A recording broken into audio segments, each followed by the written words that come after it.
Bonjour à tous, c'est Drill, j'espère que vous allez bien.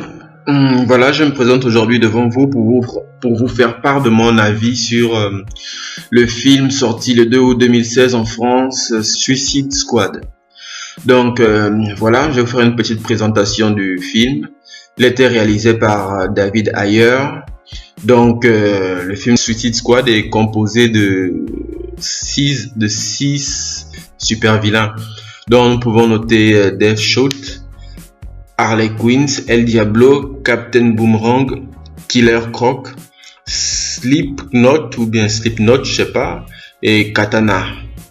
Amanda Waller, bon, elle fait un peu partie du lot des membres des Suicide Squad. Bon, c'est plutôt elle en fait qui sert qui les contrôle, qui les gère. Bon, maintenant il y a le copain aussi de la sorcière, mais je ne prendrai franchement pas le temps de vous parler. D'ailleurs, je vais oublier son nom. Donc, sachez d'abord que je trouve cependant qu'il m'est important de vous préciser que je n'ai pas lu les comics Suicide Squad.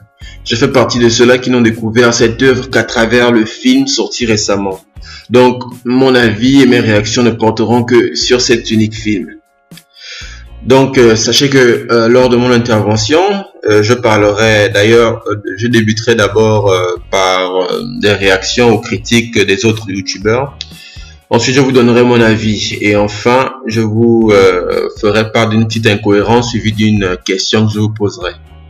Donc, sans plus tarder, je vous donnerai ma réaction par rapport aux critiques des autres youtubeurs. Donc, pour ce qui concerne ma réaction à la critique, je suis d'accord avec, je m'adresse à vous directement les youtubeurs. Je suis d'accord avec vous sur un point. Celui où vous faites comprendre que les scénaristes n'ont pas bien compris la relation Harley Quinn et Joker. Dans le film, une sorte de romance ou attirance semble exister entre ces deux personnages, alors que d'après ce que j'ai bien pu voir dans leur relation dans le jeu Justice League, God Among Us, Harley Quinn semblait être la femme à tout faire de Joker. Et quand il s'en lassait, pouvait même la sacrifier ou la délaisser. Mais Harley, malgré cela, revenait toujours et encore à la charge.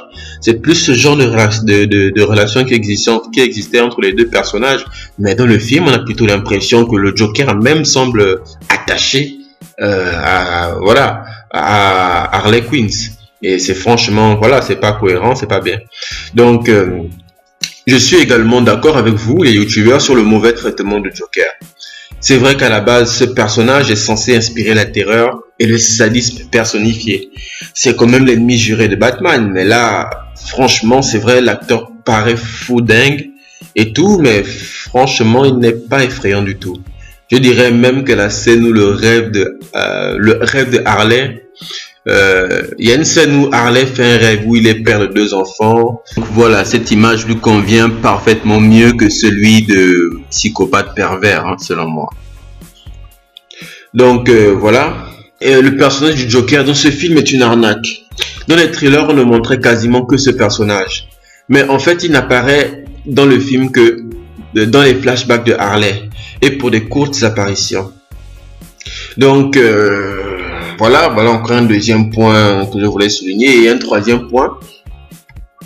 Et là par contre, je pense que je m'opposerai à votre opinion. À vous les youtubeurs, quand vous faites comprendre que les méchants ne sont pas de vrais méchants et qu'en gros il ne règne pas dans le groupe la tension qui devrait normalement régner entre eux. Sachez qu'il est facile de mal juger une œuvre quand on ne l'a pas bien cernée. Je vous demanderai si vous savez qu'il existe, même dans la méchanceté des degrés, comme en toute chose. Être méchant dans les comics ne veut pas forcément dire être pourri au dernier degré, les gars, mais avoir commis des actes non conformes aux lois. Donc, sur ce, je vous donnerai mon avis sur le film, dans mon avis personnel. Le film dans son ensemble m'a plu. Même si les membres de la Suicide Squad, il y en avait certains qui étaient carrément transparents. Nous allons d'abord parler de Deathshot, Will Smith.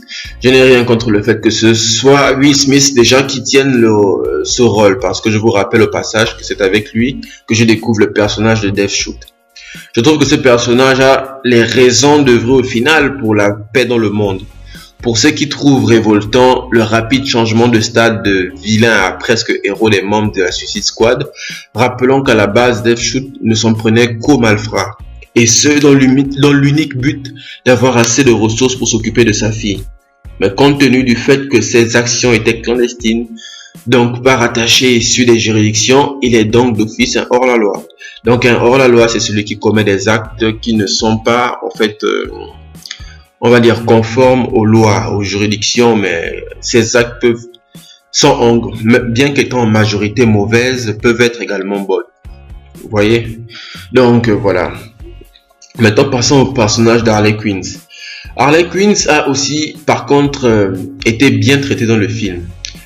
Elle est peut-être même le personnage le plus développé et j'aime bien son style. J'aime l'actrice, elle est sexy, même si j'ai trouvé pathétique qu'une fois de plus, les Américains n'ont su trouver de mieux à faire d'elle qu'une vulgaire pute pour lui donner de l'importance. Elle joue les allumeuses dans les 3/4 du film et franchement, c'est décevant en fait. C'était une voleuse, mais pas une meurtrière. Donc, selon moi, son cas est parfaitement récupérable. Maintenant, passons au cas de El Diablo, le gars des flammes, en fait, le gars des flammes.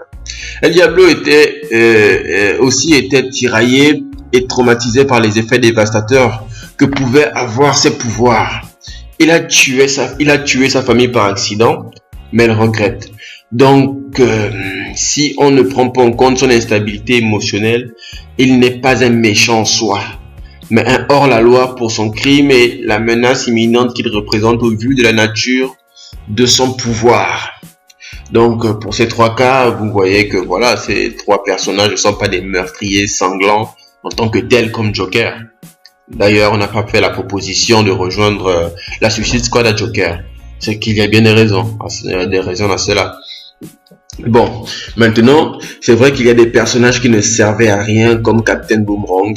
Celui-là, par contre, on le retire du film. Je vous jure qu'on ne verra pas la différence. Il n'a aucune importance dans le groupe et à la limite, en fait, il est transparent, en fait, à la limite. Donc, voilà.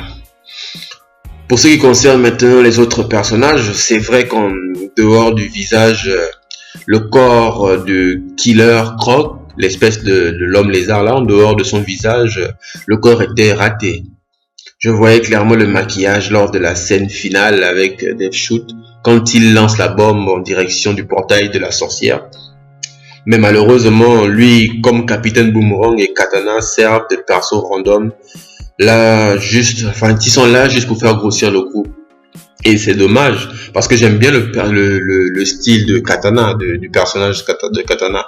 Son sabre qui absorbe l'arme de ses victimes et tout ça, franchement, je trouve ça classe et je trouve franchement dommage qu'il n'ait pas plus développé ce personnage.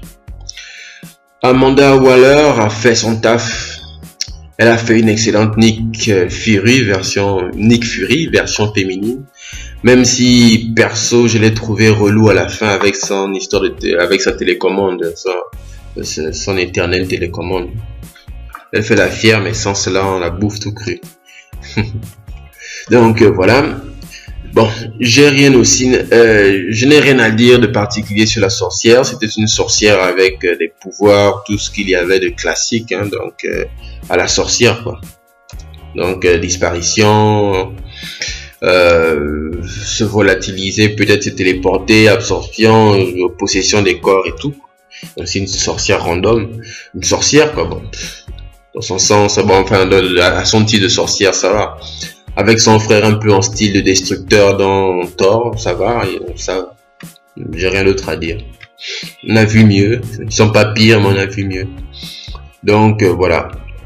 Sachez que dans l'ensemble, j'ai bien apprécié le film. J'ai aimé qu'il nous fasse comprendre à travers les raisons de l'arrestation de chaque membre de la Suicide Squad qu'ils évoluaient dans le même univers que celui de la Justice League. Ce qui me pousse à me demander si les membres de la Suicide Squad interviendront plus tard dans le film Justice League, en fait, dans le film Justice League. J'aimerais, si possible, avoir vos réponses en commentaire. Le film n'avait rien de vraiment original et il y avait des scènes clichés comme la scène de fin où Deathshoot veut tirer sur la bombe et revoit sa fille qui tente de l'en dissuader. Franchement, bon voilà quoi, c'est une scène cliché. Franchement, ils auraient pu trouver autre chose. Et le coup de tous les méchants qui s'allient pour une cause commune vers la fin après un speech émouvant du héros, c'est du déjà vu tout ça. Mais le film bon, dans l'ensemble, le film a su rester bon dans sa simplicité. Le film Batman vs Superman a sévèrement été critiqué, justement à cause de sa complexité scénaristique. Dans l'ensemble, pour moi, le film est une réussite, même s'il n'apporte pas grand-chose de nouveau, bon, même s'il n'apporte pas grand-chose à l'univers dans lequel il évolue. Donc voilà mon opinion personnelle du film.